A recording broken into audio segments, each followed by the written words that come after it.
जब प्रभु के संबंध की तरफ देखते हैं तो लगता है नाथ तुम दीनों पर दया करने वाले कहे गए हो, मेरे जैसा दीन कौन मिलेगा? कुछ नहीं है जिससे मैं आपको रिझा सकूं। अगर कुछ है तो घमंड है, अहंकार है केवल, जिससे तुम रीझते नहीं। अगर कुछ है हम में तो अहंकार है, जिससे तुम रीझते नहीं।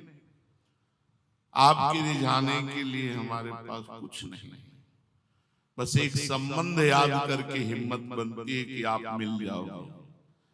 सुना है दीनों पर दया आप करते हो, दीन बंधु तुम दयालु हो, मेरे जैसा दीन और कौन होगा? मैं दीन हूं। हे नाथ तुम अतुल दानी हो, महान दान करने वाले हो, तो मेरे जैसा भिखारी कौन होगा? तू दानी हो भिखारी, तू दानी हो भिखारी, तुम दान देने वालों में शिरोमणि हो। करुणा कर उदार राखत कछु न सार, आप अति उदार बिब सुंदर सूरत सूर सुकुमार, अति उदार हो और मैं अत्यंत भिखारी। हे नाथ आप पापहारी हैं, तो मैं प्रसिद्ध पापियों में हूं।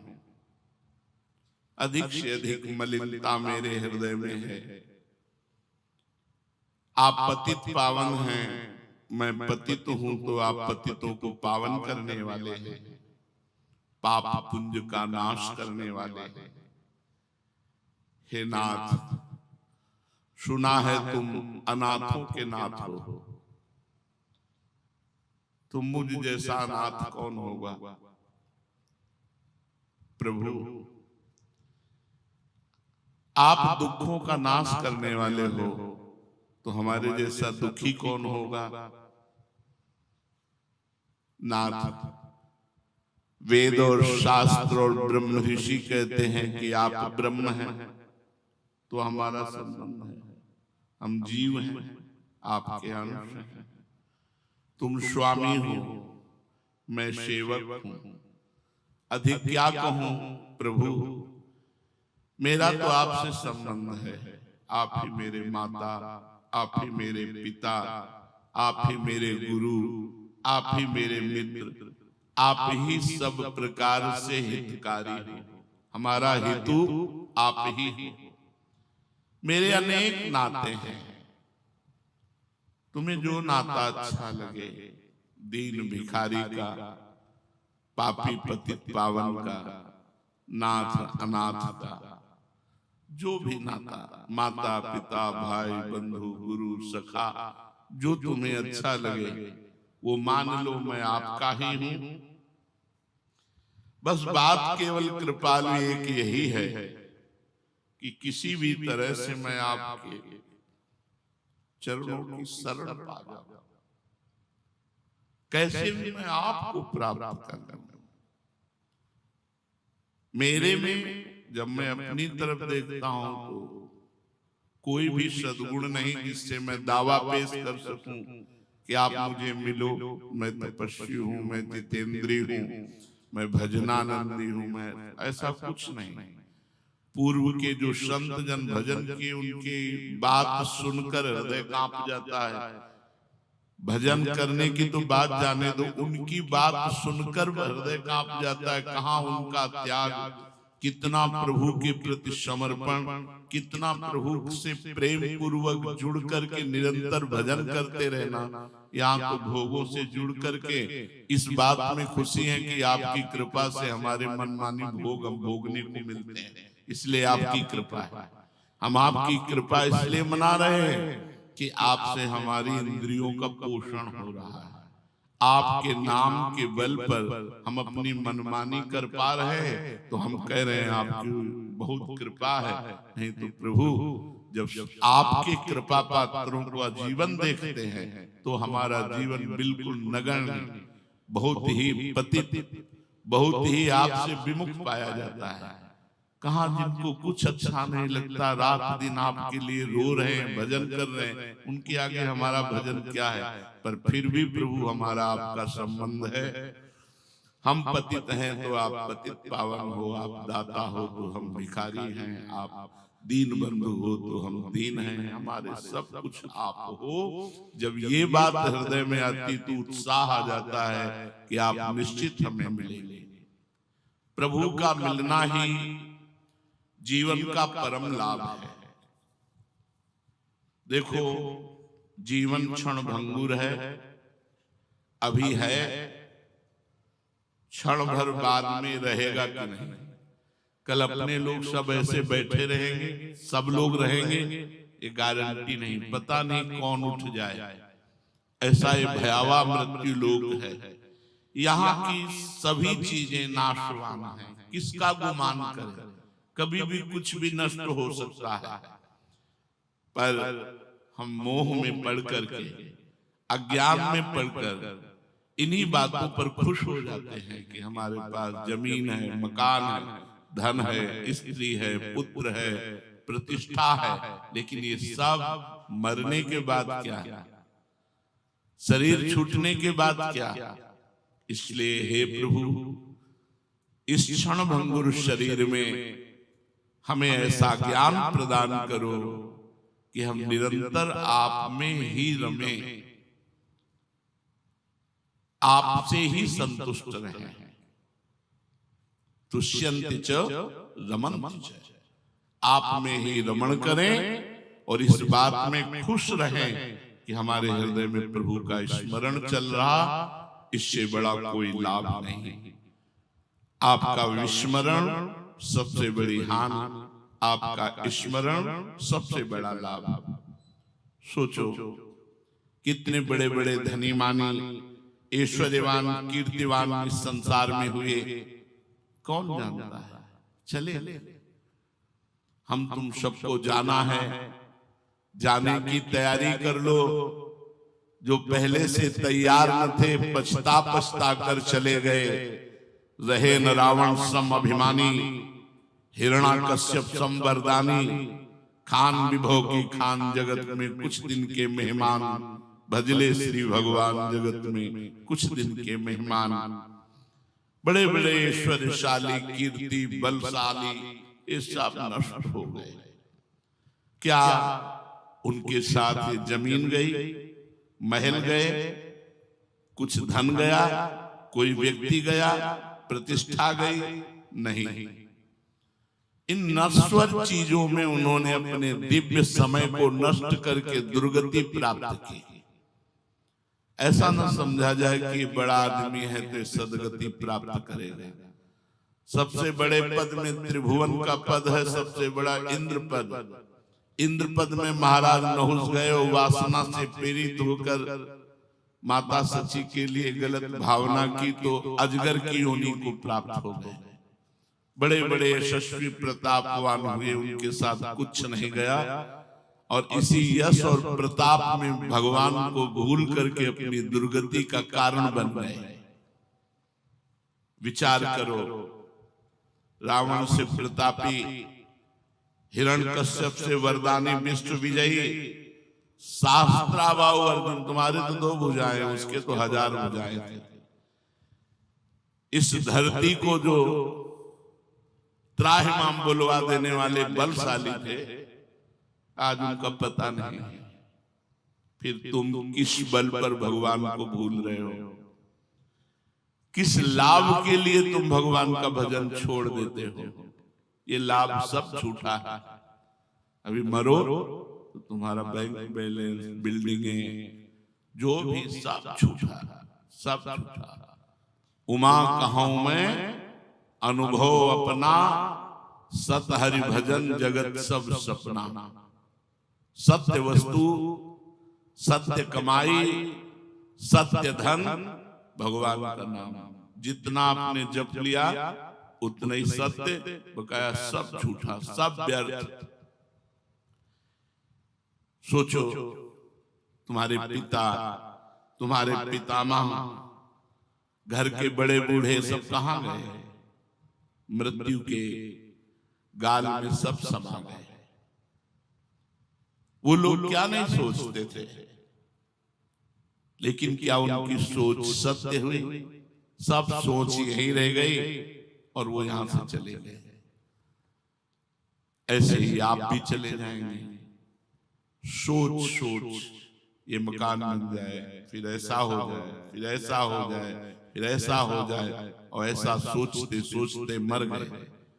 यदि उस सोच में भगवान का भजन नहीं, तो तुम्हारी सोच शोक प्रदान करने वाली बनेगी। यदि उस सोच को बदल दो, ऐसा श्री जी का श्रृंगार आज करेंगे, आज ऐसा भोग लगाएंगे, आज प्रियालाल को ये पद सुनाएंगे, आज प्रियालाल को ऐसे सुख पहुंचाएंगे, ये सोच आपकी परम सत्य सच्चिदानंदमयी अन्य सब सोचे पार्थिव मायाकृत नाशवान। सोचो तुम्हारी दशा क्या होगी जब तुम भगवत विमुख होकर शरीर यहां से त्यागोगे और आपके कर्मों का निर्णय होगा। कृपालु भगवान ने संस्कृति मांझ बरियाई के पायो मानुष्य देव थाकत डारत, संस्कृति के चक्र को रोक करके मनुष्य शरीर कृपा करके दिया, और आपने उस मनुष्य शरीर को संसारिक सोच में नष्ट कर दिया। भजन नहीं किया, व्यर्थ का चिंतन करते हुए व्यतीत कर दिया। तो जब मालिक के दरबार में पहुंचोगे, तुम्हारा हिसाब किताब होगा तो दुर्गति हो जाएगी, तुम्हारी दशा बिगड़ जाएगी। इसलिए देखो, तुम्हारा ये यौवन, तुम्हारी ये जवानी, तुम्हारा रूप, तुम्हारा धन, तुम्हारा सम्मान, ये सब यही रह जाएगा। ये सभी वस्तुएं नष्ट होने वाली हैं और तुमसे निश्चय ही इनका वियोग होगा, चाहे जो प्रिय वस्तु हो, चाहे व्यक्ति हो। मृत्यु लोक वियोग स्थली है, संयोग स्थली नहीं है। ये ऐसे है जैसे रेलवे स्टेशन, प्याऊ, पौशाला, धर्मशाला। अपनी रात काटी धर्मशाला में, अपनी अपनी यात्रा की, पानी पिया अपनी अपनी यात्रा, गाड़ी आई अपनी अपनी यात्रा में स्टेशन। ऐसे यहां समय व्यतीत करना है भगवान का नाम स्मरण करते हुए। जो जवानी के चक्कर में पड़कर पाप करता है, धन के चक्कर में पाप करता है, उसका वियोग इससे तो होगा भी, जवानी से भी, धन से भी, लेकिन दुर्गति पक्की। जो अपनी जवानी में संयम धारण करके ब्रह्मचर्य से भगवान का नाम जप कर रहा है, भगवान के नाम की कमाई कर रहा है, उसका वियोग कभी भगवान से नहीं होगा, क्योंकि हम और भगवान दो हैं ही नहीं। हम और भगवान दो हैं ही नहीं, एक ही डीएनए है हमारा और भगवान का। जो आत्म स्वरूप है वो भगवत स्वरूप है। हम और भगवान एक जाति के हैं, हम और भगवान एक हैं। ईश्वरंश जीव अविनाशी ममैवांशो, भगवान का अंश भगवत स्वरूप होता है। हम इसी देह और जगत के भोगों को अपना मानकर भगवान से विमुख हो गए। यहां बस पलक झपकते मृत्यु तुम्हें ग्रस ले गई। जैसे हमारे 50-55 वर्ष व्यतीत हो गए, हमको लगता है कल घर से निकले थे। ऐसा नहीं लगता कि 55 वर्ष की आयु हो गई। कितना लंबा समय जीवन का व्यतीत हो गया। अब कितने मिनट बचे हैं पता नहीं। ऐसे ही जो भोगों में भूले हुए जीव हैं, उनकी बड़ी लंबी आयु भोगों में व्यतीत हो जाती है और कमा कुछ नहीं पाते हैं। जो परलोक की कमाई है वो भजन है, वो सत्य है, वो परोपकार है, वो व्रत उपवास नियम संयम, ये सब कमाई है। इन सब से लोग दूर रहकर पापाचरण में, व्यर्थ के चिंतन में, प्रपंच में अपने जीवन को नष्ट कर देते हैं। सोचो, भले लोग तुम्हें बड़ा समझकर पूज रहे हो, क्या तुम बड़े हो गए? बड़े तो तब होगे जब बड़े के हो जाओगे। बड़ा कौन है? प्रभु। तो बड़ा कौन? जो प्रभु में चित्त को समाहित कर दिया है, चित्त का समाधान, कोई प्रश्न नहीं, कोई संशय नहीं, निरंतर भगवान का भजन, चित्त का समाधान। विचार करो, तुम्हारा जीवन सफलता की तरफ जा रहा है कि असफलता की तरफ? यदि भगवान को भूल करके प्रपंच में लग गए तो तुम्हारा जीवन असफलता के मार्ग में जा रहा है। यदि तुम हर कष्ट सहकर भगवान का भजन करते हुए जीवन व्यतीत कर रहे हो तो तुम्हारा जीवन सफलता की तरफ जा रहा है। जब तुम जन्म मृत्यु के भयावह चक्कर में जो फंसे हो, इससे छूटोगे तो तुम्हें वो आनंद मिलेगा, वो शांति मिलेगी जो किसी को भी नहीं प्राप्त है। न ब्रह्मा को प्राप्त है, न इंद्र को प्राप्त है, न एक सम्राट को प्राप्त है, न योग की सिद्धियों वालों को प्राप्त है। क्योंकि सिद्धि प्राप्त हो जाने पर जन्म मृत्यु के चक्कर से मुक्त नहीं होता। इसीलिए भगवान ऋषभ देव जी के पास जब सिद्धि आई तो उन्होंने स्वीकार नहीं किया। परीक्षित जी ने प्रश्न किया कि भगवान ऋषभ देव तो भगवान के अवतार हैं, फिर उन्होंने सिद्धियों को क्यों स्वीकार नहीं किया? तो श्री सुखदेव जी ने कहा, जैसे चतुर शिकारी फंसे हुए मृग पर, जाल पर कभी विश्वास नहीं करता क्योंकि कभी भी भाग सकता है अगर छूटने का अवसर मिल गया, ऐसे ही मन कहीं सिद्धियों के चक्कर में पड़कर परम सिद्धि, भगवत प्रेम या जन्म मृत्यु से मोक्ष, इससे चूक ना हो जाए, इसलिए रिद्धि सिद्धि से भी अपने को छुड़ा करके जो भगवान के मार्ग में, अभी रिद्धियां सिद्धियां ऐसे थोड़ी प्रकट हो जाती, उसके लिए तो बड़ा संयम नियम चाहिए, बहुत भजन, बहुत, तब कहीं सिद्धियां आती, सिद्धियां ऐसे थोड़ी आ जाती। पहले तो जो ही आप साधना में चलेंगे तो अहंकार आएगा, पहले सीढ़ी है गिराने की, अहंकार आएगा, जो दूसरों में दोष दर्शन और अपने में गुणाभिमान। अगर इससे बच गए तो स्त्री शरीर के लिए पुरुष शरीर, पुरुष शरीर के लिए स्त्री शरीर, पक्का सुविधा हो जाएगी भोगने की, आप भोग सकते हो। अगर आपने स्वीकार किया तो यहां मार्ग रुक गया। अगर आप इससे आगे बढ़े तो कंचन, विविध प्रकार के भोग सामग्रियां, ऐश्वर्य, वैभव, ये तुम्हारे, अगर इस पे रुक गए तो आपका मार्ग, अगर इसको भी क्रॉस कर गए तो प्रतिष्ठा, मान प्रतिष्ठा या आखिरी सीढ़ी है, अगर मान प्रतिष्ठा को भी पार कर गया तो मुस्कुराते हुए युगल सरकार उसको मिलते। तुमने गर्भवास में भगवान से प्रतिज्ञा की थी,